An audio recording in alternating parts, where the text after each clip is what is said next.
on either the Bible or the Quran have been dominant in the West, especially Christianity, for a couple of thousand years now. Now these structures are going to be called into question like never before. If you think the revolution of going into the Eastern religions was heavy in the 60s and 70s, that's nothing compared to what's going to happen in the next few years. Many, many millions of people are going to start strongly questioning the roots of Christianity and Islam, because those are both actually political movements, not spiritual movements. For example, let's take Christianity, because that's better known in the West than Islam. The history of Christianity is that this extraordinary being, Jesus Christ, showed up in Palestine, and then he disappeared for a while. And we know that he went to India. And then he came back. And within 2 or 3 years, he caused a revolution that was so serious and so threatening that the local Jewish leaders threw together a bogus criminal case against him. And they tried then to kill him. Of course, they couldn't kill him. And then he disappeared, leaving many disciples who he had personally taught. Then the Roman Empire, one by one, hunted down and killed all of those direct disciples of Jesus Christ. That was so that there were no more direct links with Jesus. Nobody who had the authority to say, no, that's not what Jesus really taught. And so what they did was they got these other people together and they formed a church supposedly based on Jesus' teachings.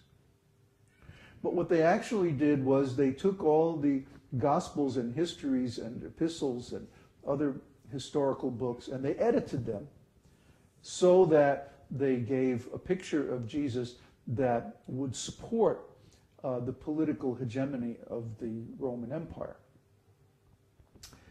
This is not exactly what Jesus taught, of course. He was apolitical. His idea of politics is, someone asked him, what do you think about the Roman Empire? He said, give me a coin. He normally didn't carry any money, you see. Give me a coin. Well, what does it say? Whose picture is on the coin? Caesar. So he said, fine, render unto Caesar whatever is Caesar's. People were asking, should we pay our taxes or should we not pay our taxes? Should we revolt against the government, in other words? And Jesus said, no. No. The government is in charge of the money. See, here's Caesar's picture on the coin. So give the money to Caesar. But render unto the Lord what is God's. And what does that mean? Your soul belongs to the Lord. Your soul belongs to God. So surrender your money to Caesar, but surrender your soul to God. Very intelligent. Very nice teaching. But they didn't like that. Caesar didn't like that. He wanted their souls too. So they made a synthetic substitute Christian religion. And then they said, this is the one holy and Catholic apostolic church. Catholic means universal. Cattolico. That's a Roman Latin word meaning universal, all pervading, for everyone. So this is the Catholic Church. This is the church for everyone. Everybody has to accept this religion. If you live in the Roman Empire, this is it. This is the state religion. If you don't like it, too bad. So the same thing or a very similar thing happened in the history of Islam. And of course we know there was a similar thing done by the British in India in the name of so-called Hinduism. They created a synthetic religion based on the theories that they liked. And then they said, okay, this is the official religion, and you have to study it in order to graduate from college. In other words, if you want a good job, if you want to be a leader in this country, if you want to be a manager of a corporation, or if you want to work for the government, you have to have a student, you have to be a student of this Hinduism. And of course, they created the Hinduism. They created the religion. They picked the sect that they liked because its philosophy was completely nonsense. The Shankarite sect. And they made that sect the head of all the other religions in India. In other words, if you wanted to have a temple, if you wanted to have a church, if you wanted to have a spiritual group in India, you had to register with the official government agency, and that agency was controlled all by Shankarites, all by people following the philosophy of Shankara. And what was Shankara's philosophy? There is no God. Or if there is a God, that's just a temporary thing. Actually, we're all God. That's Shankara's philosophy. He tried to pitch it as a Vedic philosophy. Oh yes, this is based on Vedas, Upanishads. But his interpretation of Upanishads was, actually, Vyasadeva made a mistake.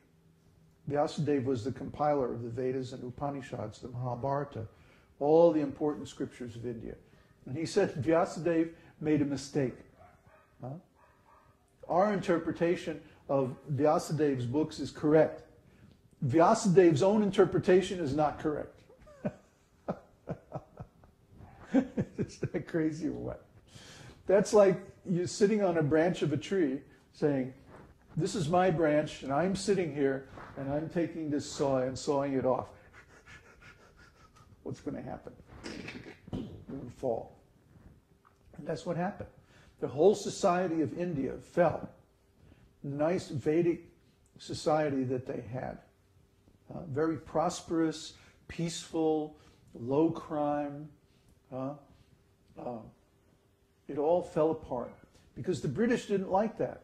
They didn't like the Indian society being powerful and peaceful and prosperous. They wanted to rip everybody off with their typical corporate strategy.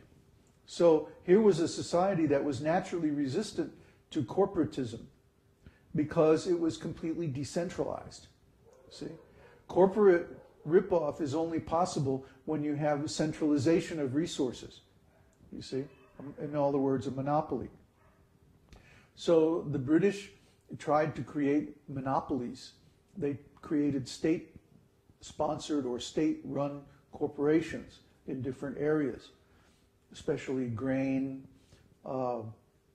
like wheat and rice, spices, oil, vegetable oil at that time was very important, even water. The British used to actually buy Ganges water from the Ganges River, and put it in barrels and ship it all over the world. Because this Ganges water has a very special property. It never spoils. You can take Ganges water and put it in a barrel and keep that for like 100 years or 1,000 years. It'll never spoil. You take water out of any normal river and you put it in a barrel, and then all kinds of parasites and bacteria will breed in it. And after a certain time, you can't use it anymore. But the British based their whole domination of the sailing industry on the fact that they had a reliable supply of water that would never go bad. Yeah. So they sold the water from India, they sold the spices from India, they sold the grain and the cloth and so many other things from India through these state monopoly corporations, meaning that the profits, the goods were bought in India for a very low price, and then they were sold for a vastly higher price in some other part of the world, and the profit was kept out of India. See? That's a ripoff. See? If I make something, let's say I make a photograph or a painting or a song or anything that is a product of my creative energy, and then I sell that to somebody else, I keep the money. and that's fair. Okay?